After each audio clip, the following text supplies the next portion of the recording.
Look at this tissue sample clicking into place. Under standard examination, this brain appeared to be in the final, most debilitating stages of Alzheimer's disease. This diagram illustrates the neural tissue congested with toxic protein clusters, specifically amyloid plaques and tau tangles, acting as roadblocks. Yet this patient exhibited zero symptoms of cognitive decline. Their electrical signals fired normally, maintaining clear thought despite the blockades. Researchers at Rush University Medical Center in Chicago studied the physical proof of this anomaly. They set out to understand how a brain could be visibly riddled with disease while the mind remained entirely intact.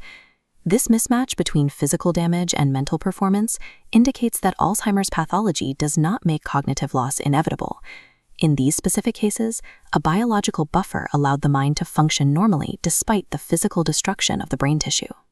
To identify that buffer, the team launched a longitudinal study tracking nearly 2,000 elderly adults.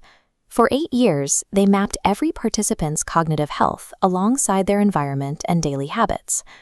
The scientists looked for a specific behavioral pattern that explained why certain individuals remained symptom-free even as their brains aged. This chart shows the primary result of that 8-year search.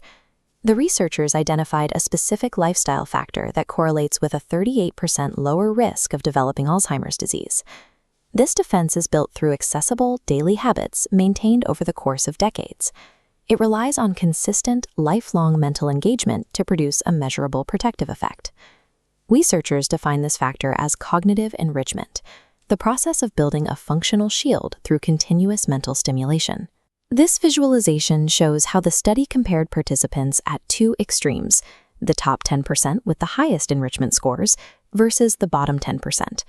In the group with the lowest enrichment, 34% developed Alzheimer's. Among the top 10%, that number dropped to just 21%. High enrichment also provided a chronological buffer. These individuals developed Alzheimer's 5 years later and delayed mild cognitive impairment by an average of 7 years. For those in the top tier, this habit of enrichment essentially buys more than half a decade of healthy, functional life. This shield is a long-term construction. Researchers measured the participants' intellectual activity across 3 distinct stages of their lives. Stage 1 tracked early life, before age 18. The team looked for indicators like the availability of books and atlases in the home, studying foreign languages, or how frequently a child was read to by their parents. Stage 2 focused on middle age, around age 40. Enrichment here was defined by access to resources like library cards and museum visits, alongside regular reading of newspapers and magazines.